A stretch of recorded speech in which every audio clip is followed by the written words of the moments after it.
really exhilarating place, making very high quality grapes, very high quality wines, and we're starting to get international recognition, even more so than we ever have before. So there's been this transformation over the years.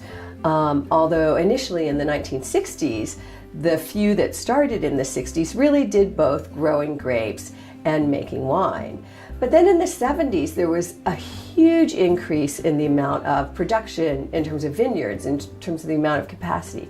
We went from 2,500 acres at the beginning of the 1970s to having 25,000 acres of cultivated grapes by the end of the 1970s.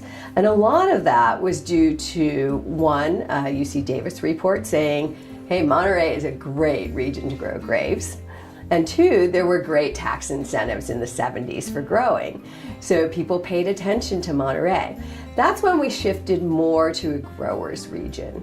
And we actually were growing lots of grapes for other people. So a lot of our grapes didn't go into Monterey wines, they went into Napa wines or into Sonoma wines. So it's only been really more recently where we're reclaiming our grapes. Starting in about 1968, 69, and 70, there was a big interest in wine grapes all over the state. And there were thousands of acres planted in Monterey County in a very short period of time by large enterprises based on a report that came out of Bank of America, if I recall, and also UC Davis. Monterey County has gone through quite an evolution over the last 30 years. 30 years ago, I would say that we just didn't have that much experience growing wine grapes in Monterey County. So we had planted varieties really in the wrong locations in many cases. And also, in the 1990s, we had a rash of phylloxera come through the county. So with experience under our belts and the need for replanting, the grower community really got it together and started using the proper rootstocks, putting the right varieties in the right locations, which is really, it's a lifelong journey to plant grapes where they really do the very best.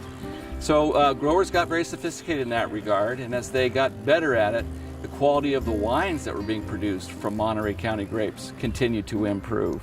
And the recognition for that high quality wine began to unfold really throughout California and ultimately worldwide.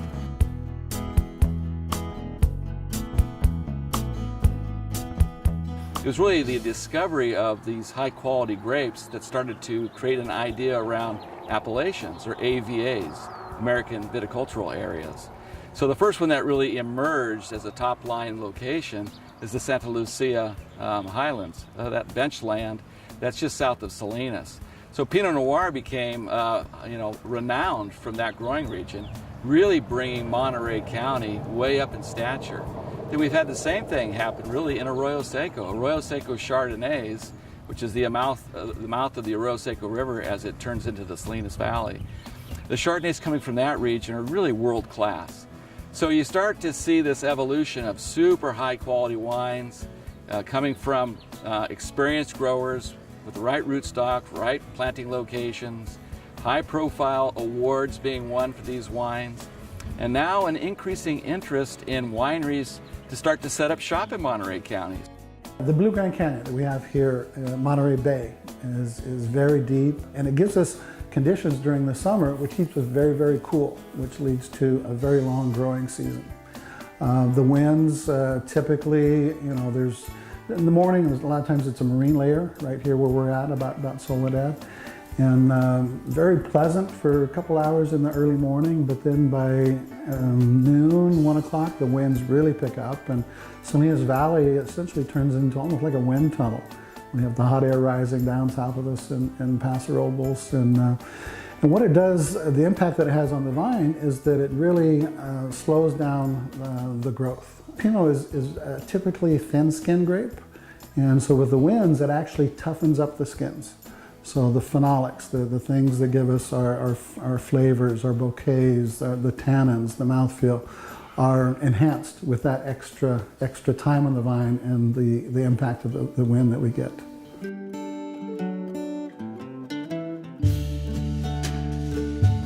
Just being organic is not enough anymore. Sustainability is much more holistic than just organic farming. When we talk about sustainability and being a more holistic approach, you know, it's not just they talk about the 3 Ps, the people, the planet, and prosperity. Probably 98% or more of the grapes grown in Monterey County are on drip irrigation.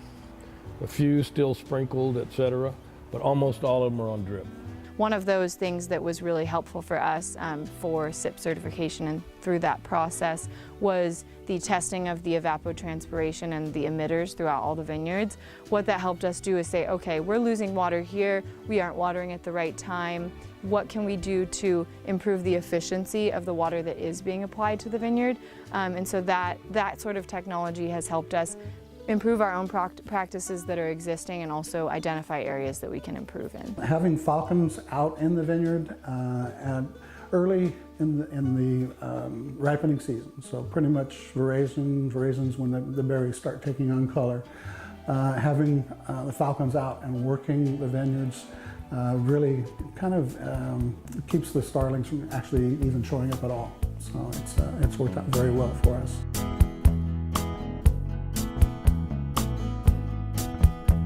Monterey wine country is a thriving area right now. We're really the wine region. Visitors from outside of the area are starting to come here and say, we want to see something different. We want to see what other grape growing regions were like in the, the burgeoning period when they were developing, when industry was new and there were fresh new faces in that industry helping develop the story of that area. And I think that's what makes me passionate about Monterey County, is that we are in that stage. We are in the development stage. We are doing and trying new things every year. We're basically rewriting what hospitality means in Monterey County.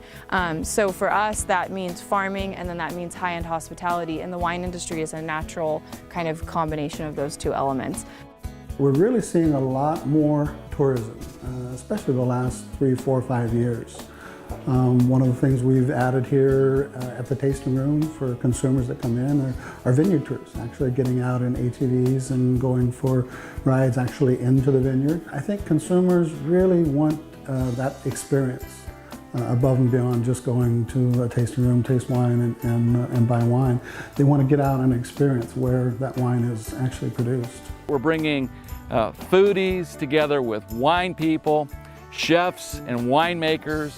In that discovery, it's not new, but what's going to happen in Monterey County because of the depth and richness that we have here is I think you're going to see a real lifting of those 2 professions and a real coming together in a way that's world-class and world-renowned. I think it's a very exciting prospect for Monterey County. It's just that we have such tremendous riches here, and it's a matter of us over the many years learning how to fully bring those riches, if you will, to the public.